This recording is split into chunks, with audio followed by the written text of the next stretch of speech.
Fazer uma apresentação do Herman. Herman é pesquisador líder do Instituto Senai de Inovação e Logística. Ele é professor do quadro permanente dos programas de pós-graduação em Gestão e Tecnologia Industrial do CIMATEC e de Mecatrônica da UFBA, onde orienta alunos de mestrado e doutorado. Ele é doutor e mestre em Engenharia pela Universidade Federal de Santa Catarina, em Sistema de Fabricação. É especialista em Engenharia Econômica pela PUC, Minas Gerais. Graduado em Engenharia Mecânica pela UFBA. Você é baiano, Herman? Por adoção. E origem? Eu nasci em São Paulo, mas me criei aqui na Bahia. Fiz engenharia na UFBA, nada mais baiano do que isso, né? Engenharia mecânica, hein? Acho que fui contemporâneo do Roberto aí. Bom, o Herman atua na linha de pesquisa em manufatura digital, envolvendo integração de sistemas, manufatura inteligente, sistemas ciberfísicos e mecatrônicos, sistemas autônomos e produtos inteligentes.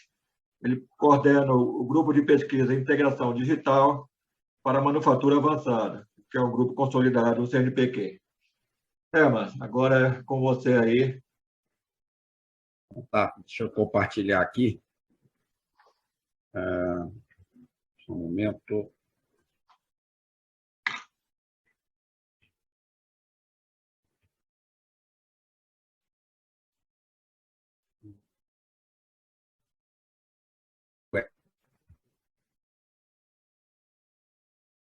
Engraçado que eu não estou vendo a tela.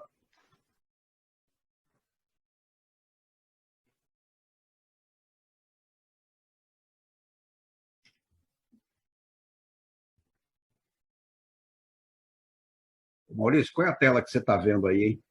Estou vendo você aqui. Estou achando estranho. Aperta a F5, né? Não. O problema é que eu... Ainda não está compartilhando. Não. Eu acho que ele não está vendo a tela embaixo, aí, a barra de baixo do... Não, eu estou. O problema é que não está agora. Vocês estão vendo agora? Agora sim. Tá. Agora. Não estava aparecendo antes a tela da apresentação. Bom, gente, antes de tudo, agradecer aí pela oportunidade que a Isa, mais uma vez, está nos dando de poder compartilhar com vocês um pouquinho da nossa experiência e, para nós, mais que tudo, uma excelente oportunidade de aprendizado. Aliás, quero parabenizar a Isa pela iniciativa e agradecer ao Roberto Simões aí pela apresentação dele, que foi fantástica, inclusive vai simplificar um pouquinho a nossa aqui agora, né? Vocês, né, quando nós discutimos uma temática para discutir, uma temática para apresentação, nós chegamos a esse tema aqui, que é justamente a questão da evolução da instrumentação, a ISA, né, a origem na instrumentação, para o que nós chamamos da digitalização 4.0, né, que o Roberto aí há pouco muito bem colocou o que se trata e para onde estamos e para onde vamos, né? Então, rapidinho, eu vou apresentar para vocês aqui um pouco do tema, antes, introduzindo um pouquinho do que se trata a nossa instituição. Para quem não conhece, o Senai Cimatec é um instituto de pesquisa do Senai. É importante que se diga isso, porque é um troço curioso, porque todo mundo conhece o Senai pela sua história na educação técnica, né, formação tecnológica de profissionais, mas o Senai Cimatec ele já nasceu com uma perspectiva diferente, de ser um centro de pesquisa que, obviamente, também forma profissionais. Essa foto que vocês estão vendo aí é do nosso campus de Salvador, que reúne todo o nosso centro tecnológico, centro de pesquisa, uma universidade tecnológica com 9 cursos de engenharia em nível de graduação, mais um de arquitetura agora, que é o mais novo, e 5 programas de pós-graduação em nível de mestrado e doutorado. Isso tudo porque a pós-graduação em nível stricto sensu, né, mestrado e doutorado, é uma contingência natural de quem atua em pesquisa, né? Essa unidade que vocês estão vendo aí hoje, ela tem em atuação hoje abertos, nós estamos com 98 projetos com grandes empresas, médias empresas e algumas pequenas empresas no Brasil em termos de inovação, são projetos de inovação. Nosso faturamento anual, ele representa a parte da pesquisa, aproximadamente 80% de todo o faturamento dessa unidade, e aproximadamente 8% é a nossa universidade tecnológica, só para vocês terem uma ideia da relação de participação nessas ações. E desse faturamento todo, importante que se diga, sempre em parceria com as empresas, com as instituições de fomento brasileiras que hoje estão suportando as iniciativas da indústria para a inovação e, acima de tudo, contribuindo aí para que a indústria brasileira possa evoluir. Então, um pouquinho desse cenário do que é esse nosso Cimatec, mas para vocês terem uma ideia, né? Esse aqui é o nosso outro campus de Camaçari, que é o Cimatec Park, que é a unidade mais nova do Cimatec, onde abriga-se lá os grandes projetos de desenvolvimento que não cabem aqui em Salvador. Por exemplo, uma planta piloto, nós temos 4 operando lá já nesse Cimatec Park, em escala industrial, não caberia nunca aqui no pessoal, inclusive questões de ordem técnica, né? Lá no Cimatec Park, nós estamos perto do parque do Centro Industrial lá de Camaçari, e temos toda a infraestrutura industrial para abrigar esses grandes projetos, hoje voltada à área, principalmente da indústria petroquímica, de alimentos, mineração, petróleo e gás. Aliás, talvez o maior investimento hoje aqui no centro está nessa área de petróleo e gás. Enfim, são grandes projetos que são tocados, que vocês estão vendo aí, são alguns dos galpões que abrigam esses projetos. E esses galpões representam, esses 11 galpões, representam só uma primeira etapa de um projeto que visa aí ter um plano estratégico de investimentos aí para os próximos 30 anos, envolvendo hubs de tecnologia para diversos setores industriais, alguns hubs já operando, como, por exemplo, com o setor automotivo, com o setor de petróleo e gás, como eu já comentei, com a área de defesa, enfim. Mas por que nós estamos falando mesmo aqui, né? Só para dar o quadro, isso foi só uma explicação do que é o Cimatec, para quem não conhece. O Roberto, há pouco, já eu acho que deu uma ótima explicação do que nós estamos vivendo aí nessa 4ª revolução industrial, a revolução da digitalização, né? Mas eu gosto muito dessa figura para nos lembrar, né, de onde nós estamos hoje, né, e para onde nós vamos. E lembrar que é um processo de crescimento assim, absurdo que aconteceu desde a nossa primeira revolução industrial. Esse quadro guarda essa figura porque ela representa bem, eu acho, para mim, a síntese da história da humanidade. Dos 10.000 anos de história do Homo sapiens, você pode ver que praticamente tudo aconteceu a partir da Revolução Industrial. Como a gente está na pontinha daqueles gráficos ali, a gente não se dá conta desse turbilhão que nós estamos vivendo, né? E esses gráficos mostram justamente o crescimento que houve, tanto da população, como também do índice de desenvolvimento humano. Apesar de nós sentirmos tão mal por conta das mazelas que ainda temos, a verdade é que nunca vivemos tão bem e tanto quanto agora, a nossa geração, né? Então, eu queria que vocês guardassem bem esse gráfico, para a gente lembrar sempre de onde estamos nessa revolução, porque quando a gente observa o momento que nós estamos vivenciando hoje, na pontinha desses gráficos, é que a gente vai entender, por exemplo, o que está acontecendo no nosso dia a dia. O Roberto, há pouco, chegou, inclusive, comentou alguns casos desses que vocês estão vendo aí, e não para aqui, nós temos inúmeros exemplos, e todo dia aparece uma novidade para perturbar o status quo, como estava posto nos nossos segmentos industriais, por exemplo, de forma tradicional, né? Não vou entrar aqui em detalhe, cada um, vocês conhecem praticamente tudo isso que está acontecendo aqui, mas é interessante vivenciar e observar, por exemplo, que eu gosto muito dessa coisa que saiu agora, né, no início do ano. Tem uns troços que são muito loucos nisso, né? A Tesla, você é a empresa mais valiosa de todo o setor automotivo. Aí, quando você vai olhar, o que a Tesla produz mesmo? Se você for olhar a quantidade, a produção de automóveis da Tesla, é aproximadamente 1/10 da produção de uma Volkswagen ou de uma General Motors, que são mais ou menos da mesma ordem de grandeza. Tá? Como é que essa empresa vale mais que uma General Motors, Volkswagen e outras juntas? Tá? O grande lance, gente, é essa revolução que está ocorrendo nas expectativas das organizações, da sociedade em relação ao que se espera das empresas. Então, eu estou provocando aqui de uma forma provocativa para vocês, porque eu sei que eu estou falando aqui para pessoas que estão ligadas a segmentos industriais relativamente tradicionais. E isso aqui é uma espécie de alerta para mostrar que, eu hoje vivo muito bem na indústria que eu sempre vivi, mas amanhã vai aparecer uma Tesla no meu quintal perturbando o meu juízo. Tá? Isso é o que está acontecendo em vários segmentos, e esta é a realidade maior. Agora, qual é o segredo da Tesla, gente? Não é porque o negócio dela não é fazer carro. O negócio dela é tecnologia.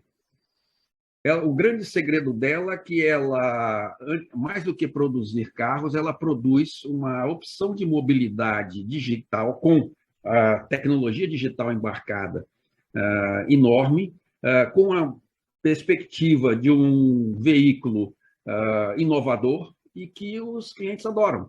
Porque quando ele liga o carro dele de manhã, aparece lá na tela assim, olha, fizemos um upgrade no seu carro e agora ele passou a ter tais e tais funcionalidades. Isso é uma coisa que a indústria automotiva nunca nem pensou em fazer. O fato é que isso trouxe para essa empresa uma perspectiva em termos de negócios que era simplesmente não visualizada por uma indústria tradicionalíssima, e, aliás, fortíssima, como a própria indústria automotiva. Né? Mero exemplo, mas eu acho que é importante para entender o contexto que nós estamos vivendo. Tá? Mas,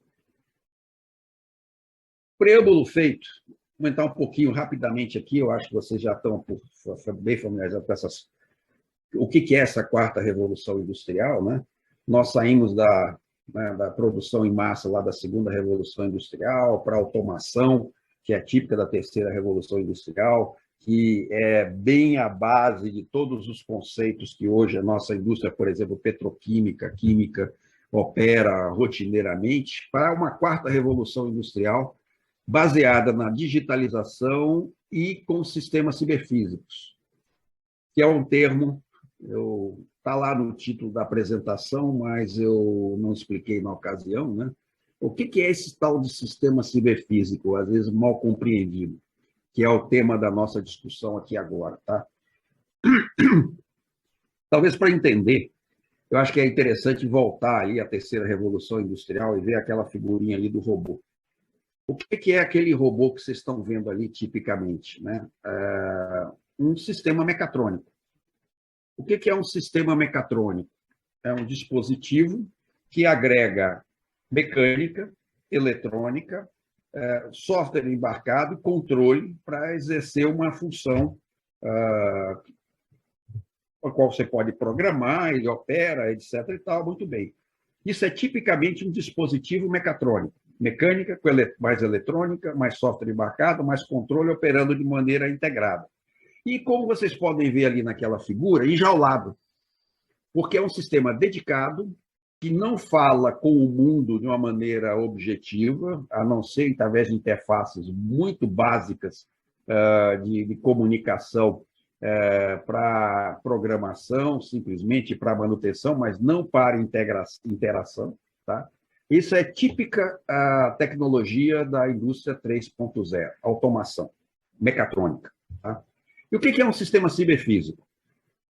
Imagine esse robô agora, não só tire as grades e coloca esse robô operando junto com as pessoas, enxergando o que as pessoas fazem, complementando as funções que as pessoas executam, justamente naquelas atividades que são mais árduas, que são mais perigosas, que são mais pesadas, etc. e tal, complementando de uma maneira inteligente e integrada com os seres humanos, por exemplo, ou com outras máquinas.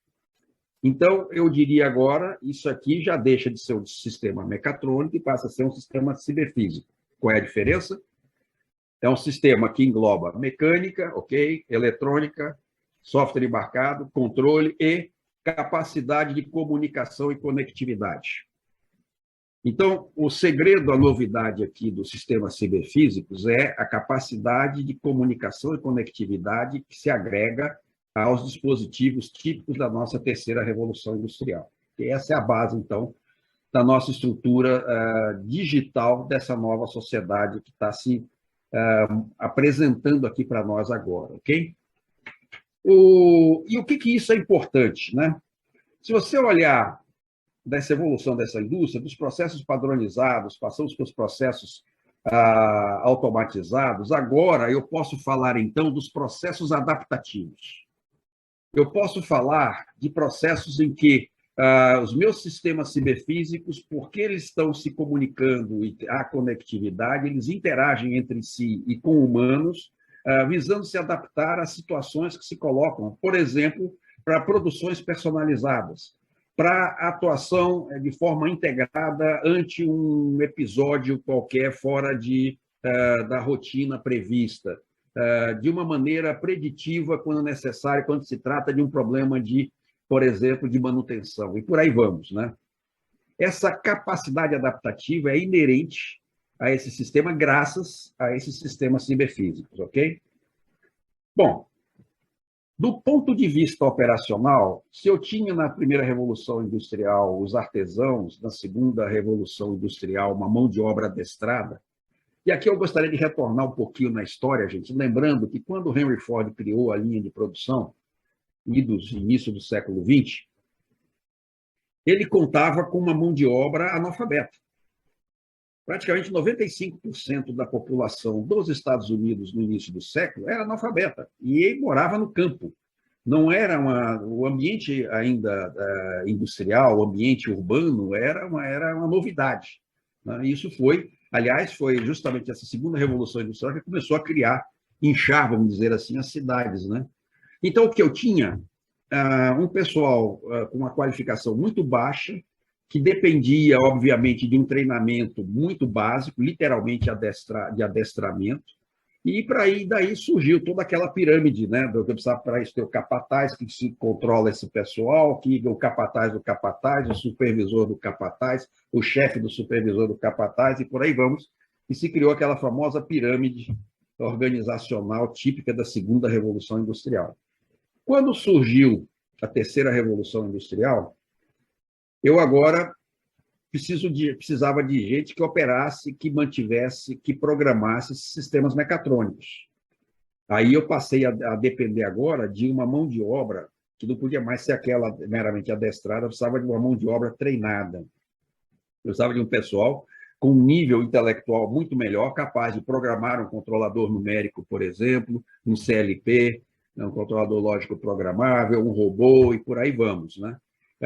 Um nível de capacidade de abstração muito maior, né? E, consequentemente, um perfil de mão de obra totalmente diferente daquele da mão de obra adestrada que eu tinha na segunda revolução industrial. Por que eu estou falando isso, gente? Porque todo mundo, desde a primeira revolução industrial, aliás, se falava em desemprego, que a máquina ia substituir o homem, etc. O fato é que nunca isso aconteceu. Porque os ganhos de produtividade que vieram juntos acabaram levando junto também o crescimento das próprias empresas, das indústrias, no sentido de produzir mais e mais produtos, mais gente que consumia, ou seja, empregando mais gente ainda para poder atuar na nossa indústria. Com a diferença que mudou agora o perfil dessa mão de obra. Quando eu falo da quarta revolução industrial, gente, eu arrisco a dizer agora que eu saio da mão de obra para a mente de obra. Essa aqui é a nossa provocação aí para vocês, né? Porque, de novo, o perfil do nosso profissional muda de maneira fundamental. Tá? Eu deixo agora de ter uma mão de obra treinada que opera algoritmos pré-programados, que sabe lidar com uma estrutura já baseada em padrões e sistemas já previamente definidos para sistemas adaptativos, que eu nunca sei exatamente o que vai ser, porque o sistema continuamente está aprendendo. E eu preciso de gente capaz de lidar com isso ao nível de ensinar os sistemas que estão aprendendo. Ok?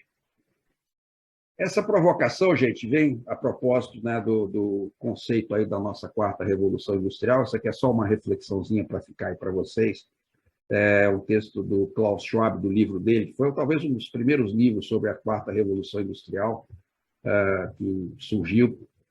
O Klaus Schwab é o presidente do Fórum Econômico Mundial, e ele já, desde então, que ele tem o Fórum Econômico Mundial tem uma linha de trabalho muito forte ligada a essa quarta revolução industrial. Né? E como o Roberto falou há pouco, né, não estamos falando de modismo, estamos falando de coisa que veio para ficar e de uma maneira explosiva. Eu acho que vocês já conseguiram perceber isso. Né?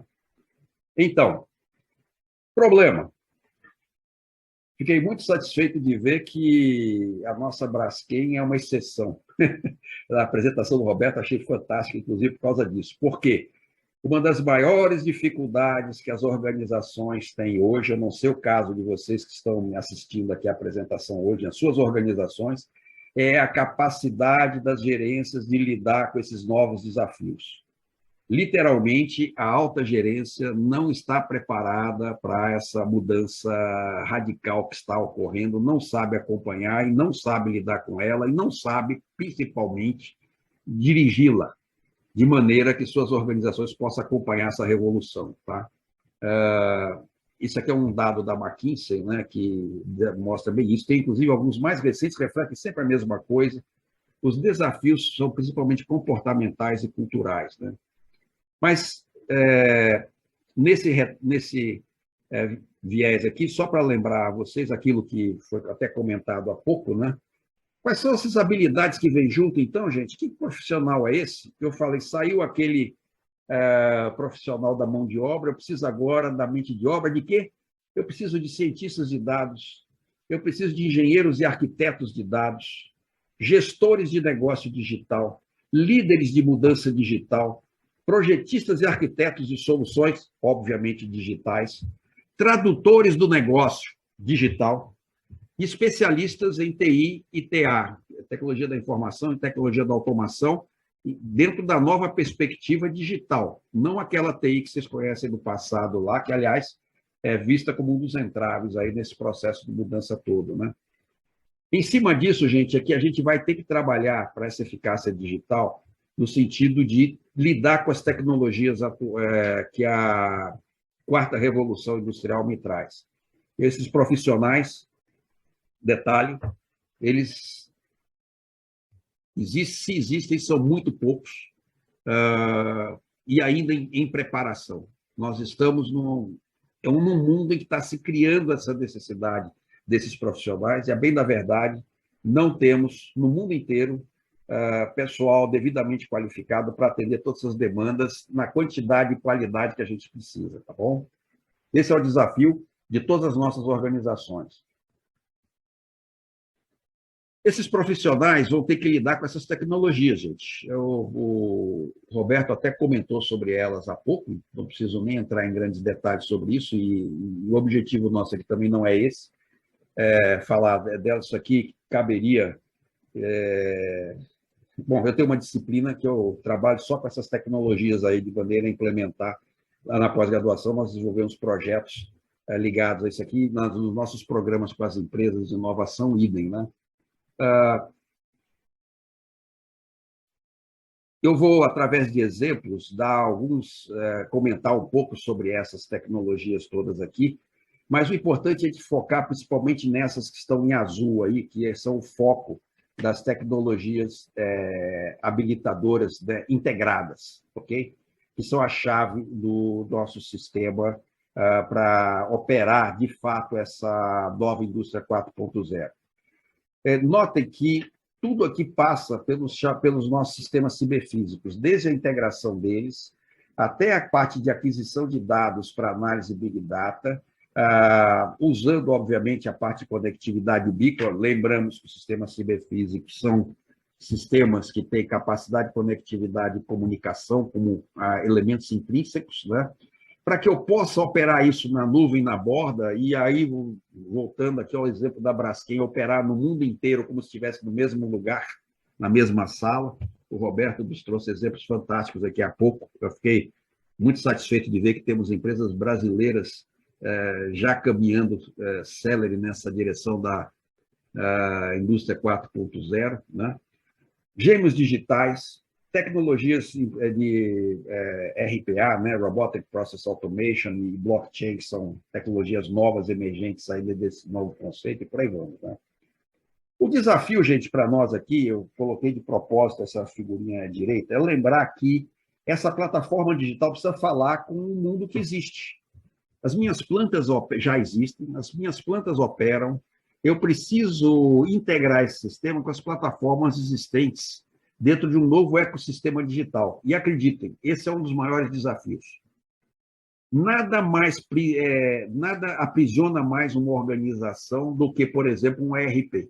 Eu até brinco que eu digo que o ERP faz o contrário. Em vez da ferramenta caber dentro da empresa, ele faz a empresa caber dentro da ferramenta. A empresa tem que se torcer para caber naquela ferramenta. E você fica prisioneiro dela para o resto da vida.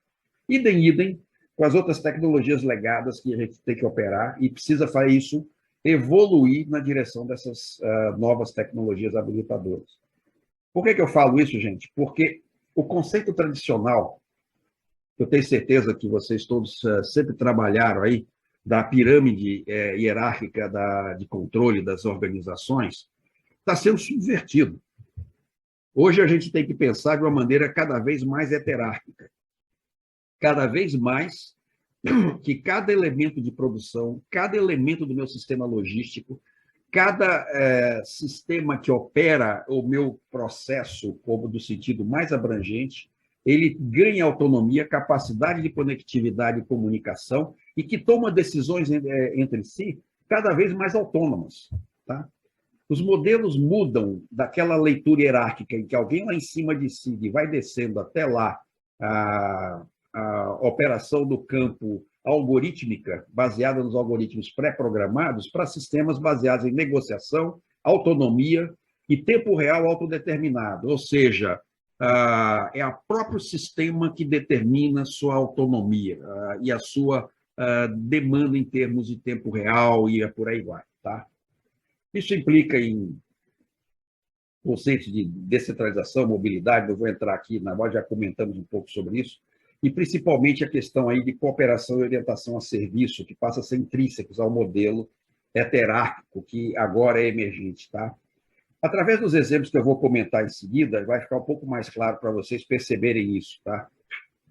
Mas eu trouxe essa figurinha aqui para ajudar a lembrar uma coisa que desmistificar, na realidade, né? Um conceito que todo mundo acha, não, 4.0, a indústria integrada já existe, o conceito de quarta revolução industrial, eu que estou atrasado, não.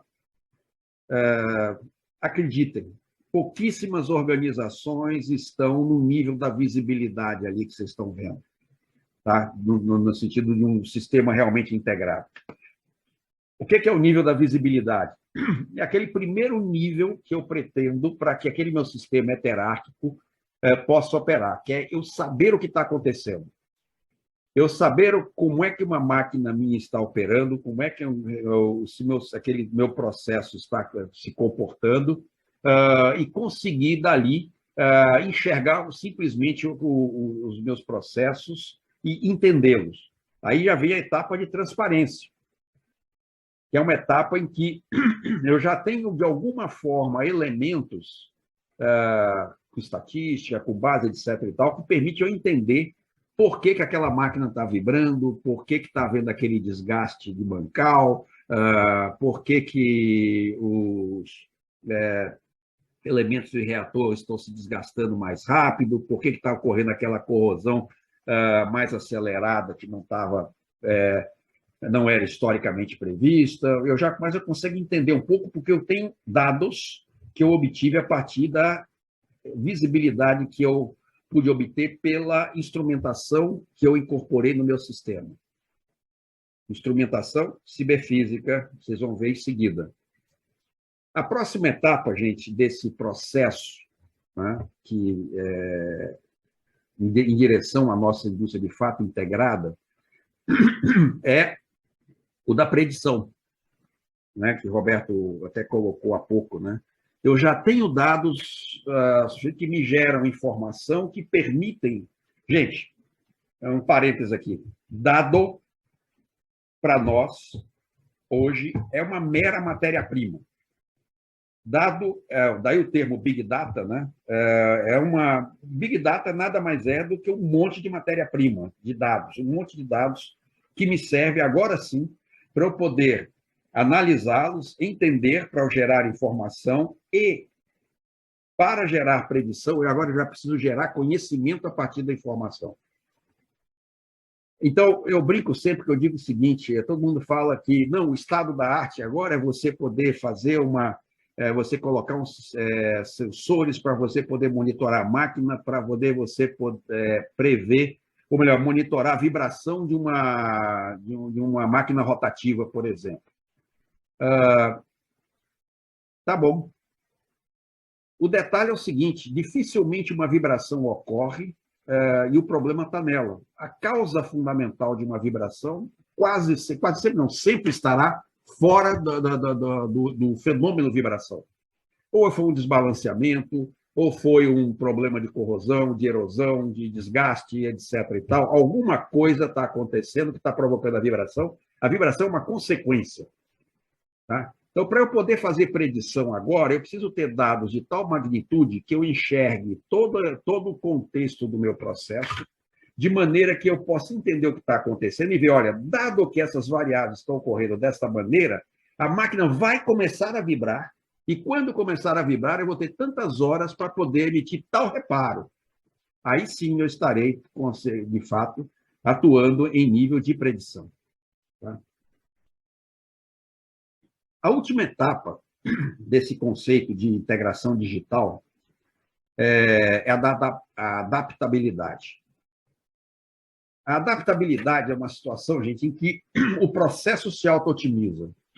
Então, além de predizer, aquelas máquinas que eu falei há pouco, elas já identificando as causas fundamentais daqueles fenômenos, elas já atuam para mitigar aquelas causas, já restabilizam o processo ao seu jeito, com o seu nível de conhecimento que elas já têm, para o processo se estabilizar e evitar que aquele problema se propague e cresça e venha a ocorrer da maneira que foi imaginado, né, por conta daquelas variáveis.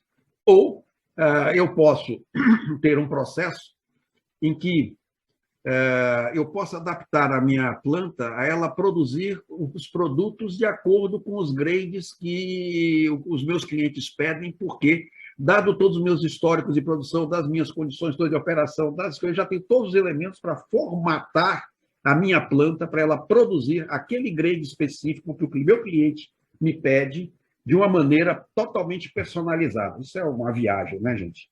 Tá? Mas esse é o sonho, o objetivo de um processo realmente adaptativo. Tá? Parece ficção, mas nós já estamos, por exemplo, aqui no Cimatec, nós temos 3 projetos hoje que a gente já trabalha com empresas parceiras nossas nessa direção, de desenvolvimento de plantas para produção personalizada. E de uma maneira econômica, tecnicamente interessante. Tá? Isso aqui é importante que se diga. Tá?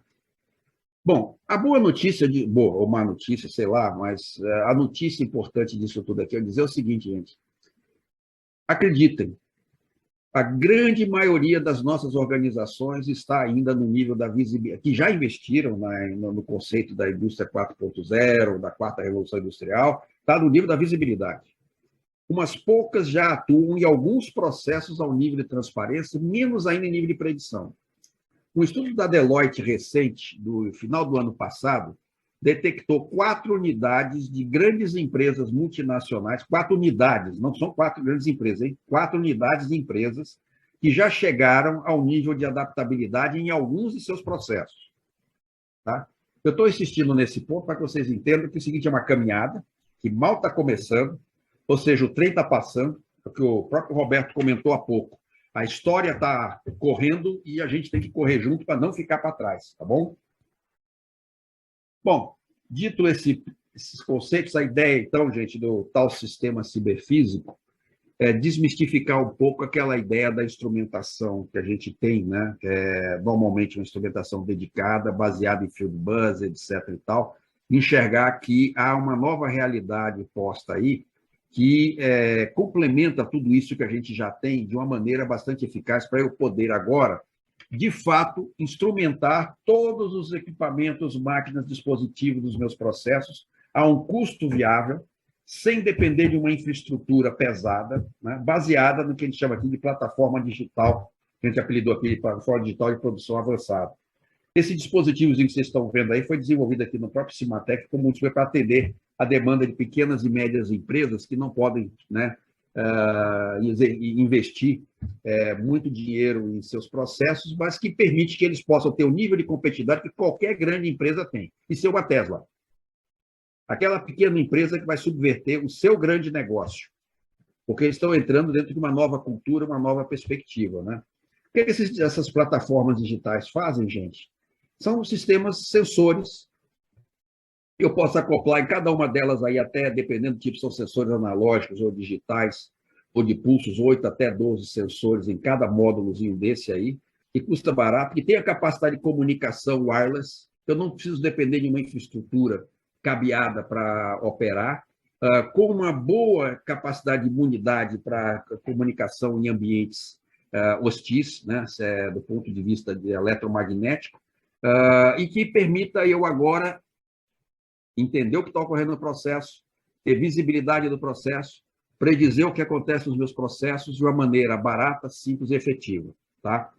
Esse é o processo em curso que está ocorrendo, já existem soluções dessas. Essa aqui é uma solução que foi desenvolvida aqui por nós para atender uma demanda de pequenas e médias empresas. Se vocês forem no mercado, vocês vão encontrar vários fornecedores já oferecendo sistemas similares, às vezes não tão baratos, mas já é uma tendência inevitável. Tá? E aqui entra aquela discussão que, né, eu já comentei, né, do você ter uma nova estrutura que não depende mais dos nossos field bus. Não que você vai jogar fora toda a infraestrutura que você já tem, ao contrário, ela é valiosa, mas você vai poder agora investir na direção dos sistemas ciberfísicos sem ficar amarrado necessariamente a uma estrutura pesada e cara de redes cabeadas que são limitadas, né? Tanto pelo cabeamento, como pela quantidade de nós, como pelos sistemas de licenciamento, etc., que você dispõe. Tá? Então, aí você tem hoje as possibilidades de redes Wi-Fi, que já para alguns ambientes, inclusive industriais, que operam perfeitamente. Você tem agora a emergência aí do 5G. E isso aqui é uma figura que eu aproveitei justamente de um outro estudo da McKinsey recente, né, que destaca, até aí no rodapé, mas eu queria lembrar que não existe só isso. Mais do que o 5G, por exemplo, para muitos sistemas, mais baratos e mais efetivos são as redes não licenciadas, né, tipo LPWAN, Low Power Wide Area Networks, ou as redes mesh. Né? Esse dispositivozinho que eu mostrei para vocês aqui há pouco mesmo, ele pode ter uma configuração tanto para redes mesh, como para redes LPWAN, como também, se você deseja, para 5G, tá? Ou 3, 4G, se isso for suficiente. Tá? A questão é você saber como melhor se adequa ao seu ambiente, essa cultura de comunicação que você vai implantar agora para suas demandas e seus sistemas ciberfísicos. Né? Aqui são meros exemplos, né, dessa plataforma aplicada, que é uma pequena empresa da área alimentícia, né, que implementa esses seus sistemas para poder ter seus dashboards, seus sistemas de gerenciamento e controle já monitorando seus processos em tempo real e do celular, né, de uma maneira bastante simplificada, usando esses dispositivos. Tá? Esse aqui é um outro exemplo muito interessante, que o próprio sensoriamento, isso é uma outra demanda, muitas vezes, se você desenvolver seu próprio sistema de sensores em função de suas necessidades específicas, e sensores relativamente baratos. Essa Bratac, por exemplo, ela fabrica fios de seda. Ela tinha um problema seríssimo de competição que os chineses começaram a impor, que está praticamente tirando ela do mercado. Bom, a partir do momento que foi desenvolvido esse projeto, desse sistema de medição dos fios, com um sistema de interferometria laser, essa tecnologia foi desenvolvida para eles e hoje é proprietária deles, né? Foi um desses projetos de inovação que foi desenvolvido lá por nós. Nós desenvolvemos todo o hardware, software, aplicação do sistema, mas o interessante disso é o seguinte: essa empresa hoje ela incorporou esse sistema. Quando ela fez esse sensoriamento que permitiu ela ter visibilidade de seus processos, ela percebeu que ela podia exercer uma ação muito mais importante, já que ela teve visibilidade, também de intervenção nos seus processos e implementar, literalmente, controles de processos mais avançados. E hoje, isso evoluiu, inclusive, para rastrear o produto lá junto aos seus clientes. Resumo dessa novela: essa empresa que estava quase saindo do mercado, hoje ela esqueceu os chineses, ela só fornece para o mercado premium de produtores de tecidos de seda. Se vocês forem comprar uma gravata Hermès, por exemplo, provavelmente vocês vão usar os fios da Bratac, tá? E isso graças ao produto premium que passou a sair desse novo processo que foi criado, tá? É mais uma Teslazinha aí desse novo mundo, né, que mudou. E mudou o quê? O produto é o mesmo. Quer dizer, a qualidade desse produto é diferente. A qualidade assegurada que o cliente tem agora do produto é diferente. Mas o processo dele é muito mais eficiente, muito mais barato, que o próprio Roberto comentou há pouco, né? Muito mais eficiente, muito mais eficaz, que coloca ele num novo segmento de mercado que não tinha, que ele nem vislumbrava antes, tá? Aqui é um outro exemplozinho interessante, simples, né? De uma startup que foi incubada lá conosco, né? Chama-se Dr. Farm, é um produto de mercado já. O que é isso, gente? São esses sistemas ciberfísicos, essa cápsula de coleta que vocês estão vendo aí, nada mais é do que um sistema ciberfísico. É uma estaçãozinha meteorológica que você compra aí pela internet, não é importante, ao qual nós acoplamos esse PDDA lá que eu mostrei para vocês, né? Que faz coleta não só dos dados meteorológicos, mas também de umidade do solo, de características de acidez do solo, etc. As variáveis que o cliente pede, inclusive, no caso interessante, foi desenvolvido, a pedido deles, uma tecnologia específica de um sensor para detecção de um fungo que ataca a lavoura do café.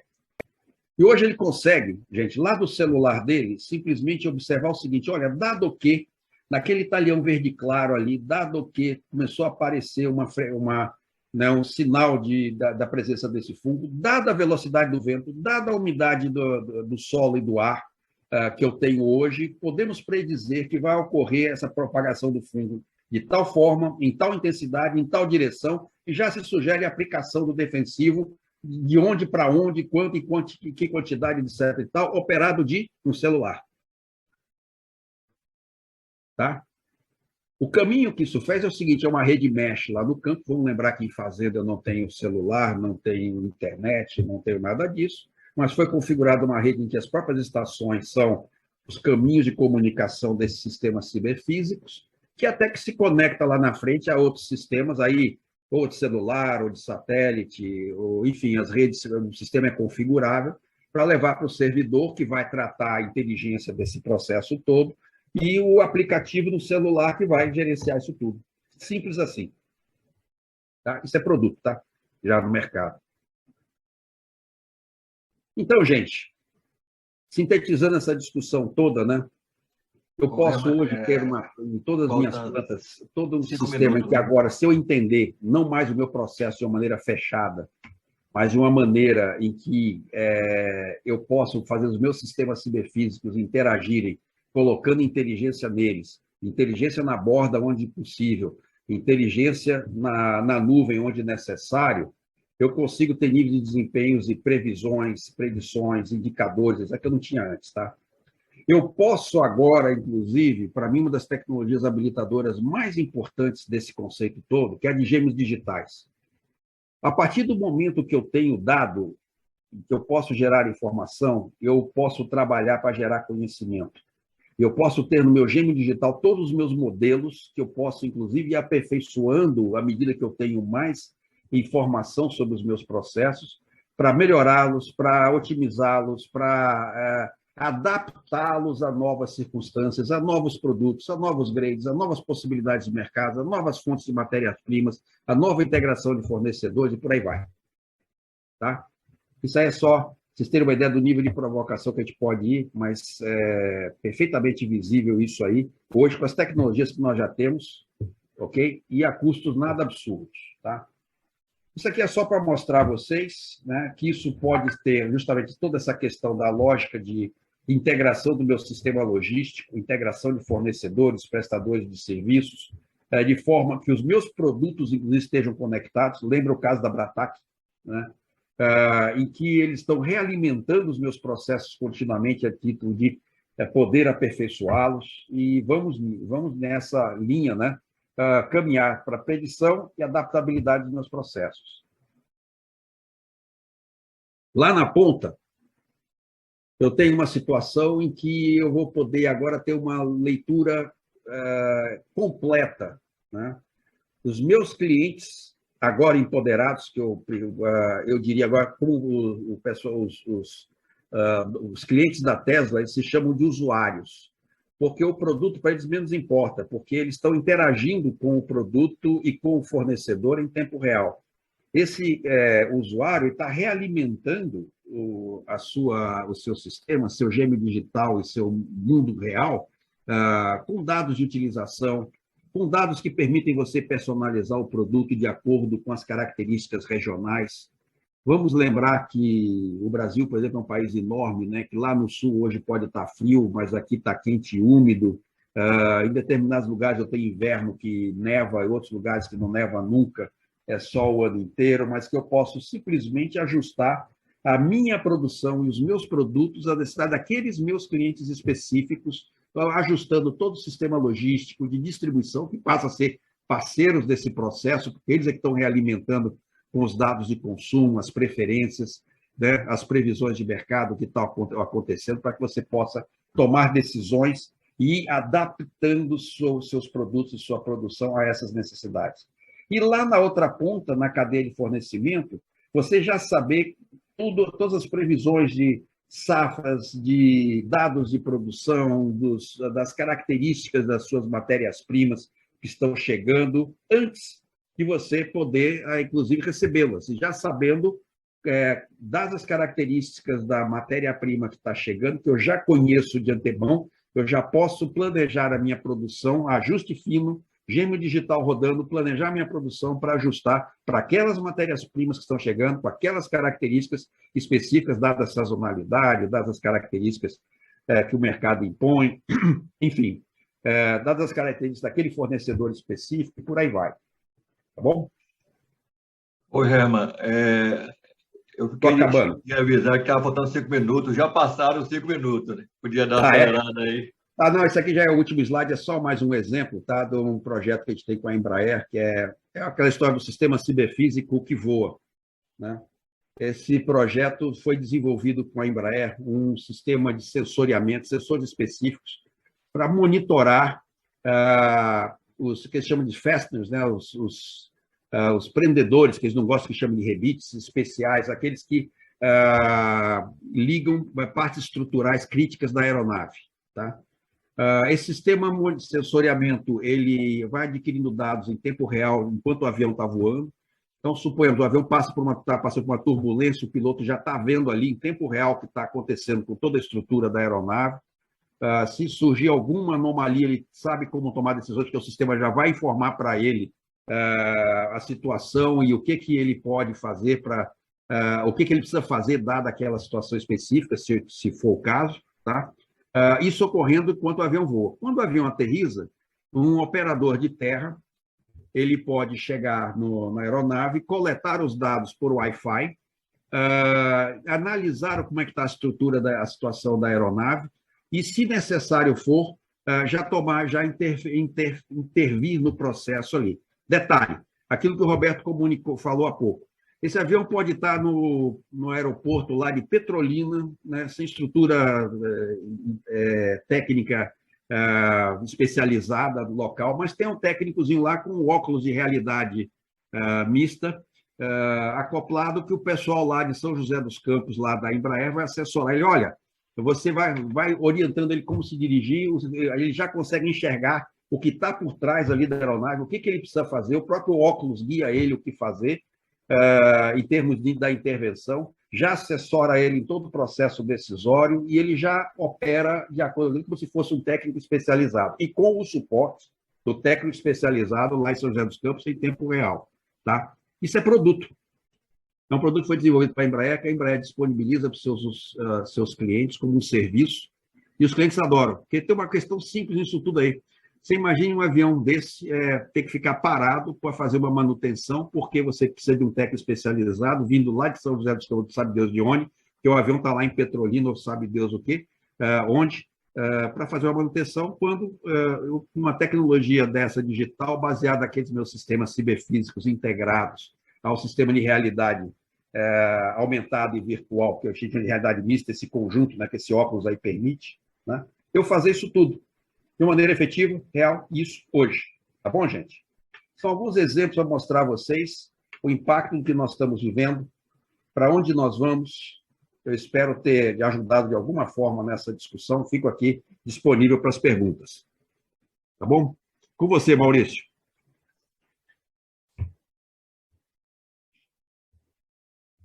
Bom, Ela, muito obrigado aí pela apresentação. Toda vez que eu assisto a apresentação sua, me ocorrem duas coisas.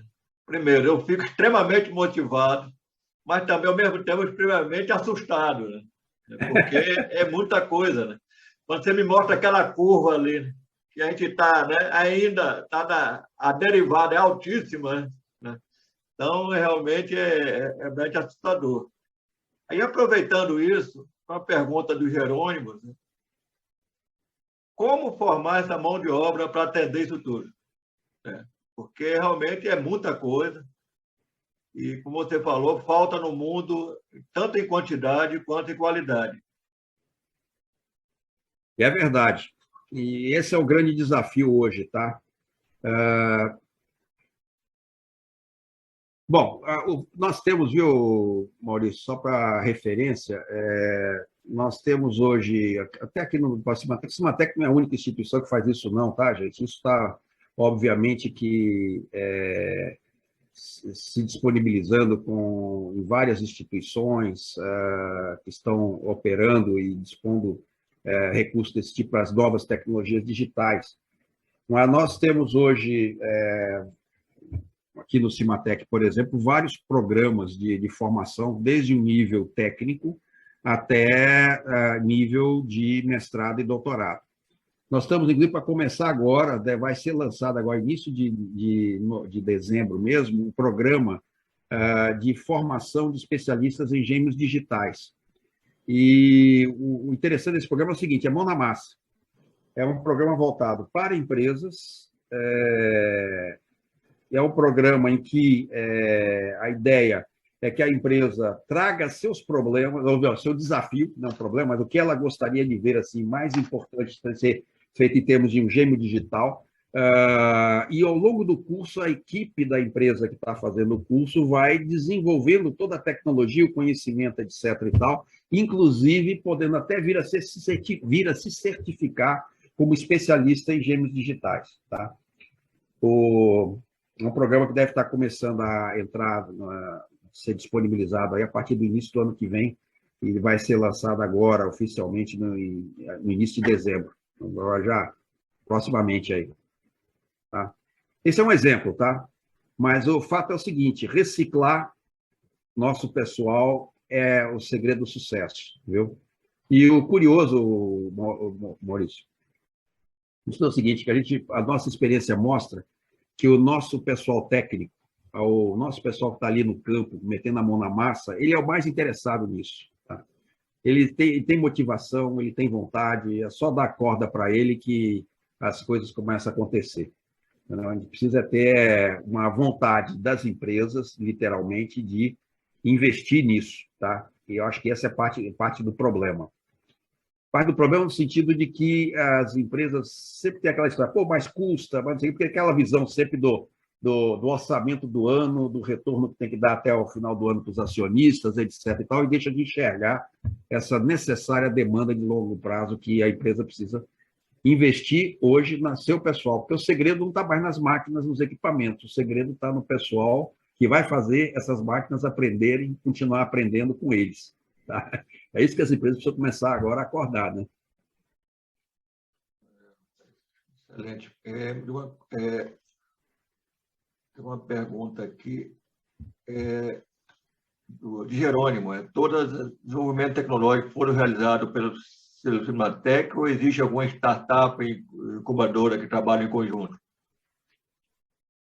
O Cimatec ele tem uma incubadora e uma aceleradora de startups. Inclusive, a gente tem um programa que é bem interessante, que a gente roda com algumas empresas de grande porte. Inclusive, estamos agora até encerrando um programa com a Vale, por exemplo, tá? Em que a grande empresa ela tem os seus interesses, suas necessidades, suas demandas. Ela traz essas necessidades para um programa, um projeto, e o Cimatec abriga esse conjunto de projetos, né, em nível de projetos de startup, e elas recebem um acompanhamento durante toda essa etapa até gerar o que a gente chama de MVP, né, o mínimo produto viável, né, que viabilize para a empresa. Isso é um negócio para a empresa, porque ela vai, por exemplo, o Roberto até comentou, né, o negócio de rastreamento das pessoas, etc. e tal. No caso da Vale, por exemplo, um dos projetos que ela está fomentando como startup é o de rastreamento de ativos, no sentido amplo, inclusive de ativos críticos, de instrumentação. Ela tem vários, por exemplo, densímetros nucleares que são críticos, né, do ponto de vista de localização, de movimentação. Então, você consegue agora monitorar não só as pessoas, mas também os ativos, etc. e tal, de uma maneira simples, barata, usando essas estruturas de redes wireless hoje de baixo custo, né? Isso já está em uma fase que o projeto já está maduro a ponto de estar gerando MVP. Agora, a próxima etapa é a Vale patrocinar essa empresa como uma cliente desse negócio, usuário, beneficiária. Óbvio que a Vale não tem interesse nenhum em ser produtora disso, né? Mas uma startup dessa ela vai passar a ter royalties sobre o que essa empresa passar a vender. Ainda ganha 2 vezes. Tá? Esse é um exemplo típico, né? Aquele caso do Dr. Farm que eu falei para vocês também foi um outro típico caso de startup dentro desse ambiente. Tá? São exemplos apenas para retratar o que pode ser feito aí, rapaz. Tem muita coisa que pode ser feita. Né? Uma pergunta, alguém perguntou sobre a quinta revolução industrial. Estão falando isso, da quinta revolução industrial. Né? Rapaz, modismo é para tudo, né? Mas eu estou com o Roberto. Isso não é modismo, e nem nós mal começamos a quarta ainda, cara. Aí que eu fico inventando coisas para criar a tal da quinta. Primeiro a gente precisa se resolver com a quarta. Você percebe que o desafio ainda é enorme. Nem aprendemos a lidar com ele ainda.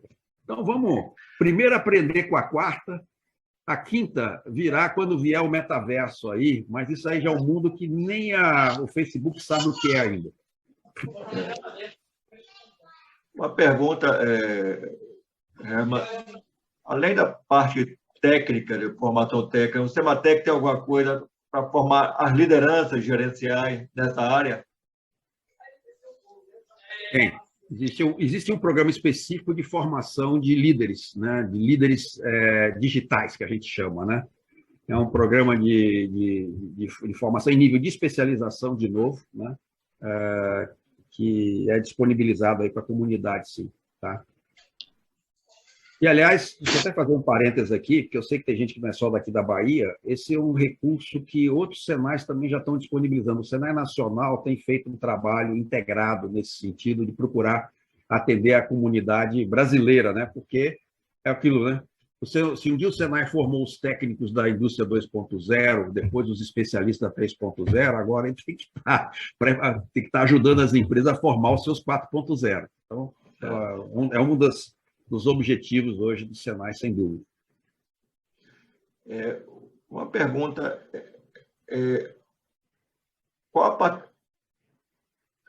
você mencionou algumas startups, pequena empresa, mas o percentual de participação da pequena e média empresa, né, em relação a esses projetos, qual o percentual? Em termos de valor, é irrisório. Os grandes né? investimentos são feitos pelas grandes empresas, né? Pelas grandes empresas. É onde estão os maiores impactos e são projetos de maior monta também. Isso é um caso. Alguns projetos são o que a gente chama de encadeamento tecnológico, como esses que eu citei, né, da própria Vale, com outros exemplos. Temos vários casos desses que estão em curso ou que já acabaram que aconteceram recentemente. São projetos em que a grande empresa patrocina um conjunto de projetos dela, mas fomentando startups também, né? Então, você tem um projeto da empresa. E um detalhe importante para isso, que eu espero que o pessoal já esteja alerta, hoje o governo apoia esse tipo de fomento, tá? Existem programas como o da Embrapi, né? Como o do BNDES IoT, que eles dão apoio para desenvolvimento de projetos que, em muitos casos, o governo banca metade do investimento da inovação. Precisa ser duas coisas, ser inovação e ser indústria, para que o projeto dele seja fomentado. E detalhe, sem burocracia. O recurso, por exemplo, nós, como somos uma entidade credenciada da Embrapi, né, ou Embrapi, o recurso está em caixa. Então, a empresa chega com o projeto, acertou o seu projeto, no seguinte ele começa. Tá? Então, quer dizer, hoje está muito mais fácil você inovar e investir nesses projetos 4.0 aí, que antes eram mais complicados. Tá? E existem os projetos de encadeamento que eu falei, que o Sebrae entra junto. Aí cai mais ainda o investimento para a grande empresa, porque o Sebrae banca dos 50%, ele banca até 30%. Então, para a empresa, cai para 20%. Entendeu? Essa é uma informação bem interessante. É bom o pessoal saber, porque é uma oportunidade valiosa. Bom, realmente, infelizmente, a vontade era estar perguntando a noite toda, né? Mas temos um problema de horário, né? Nós continuamos à disposição. Gostaria de agradecer mais uma vez pela sua apresentação, tá? E tem algumas mensagens aqui até de ex-alunos seus falando, né? Parabéns. Um abraço para ele. Aí. Bom, muito obrigado, Herman. E foi um prazer. Obrigado a vocês também. Tá?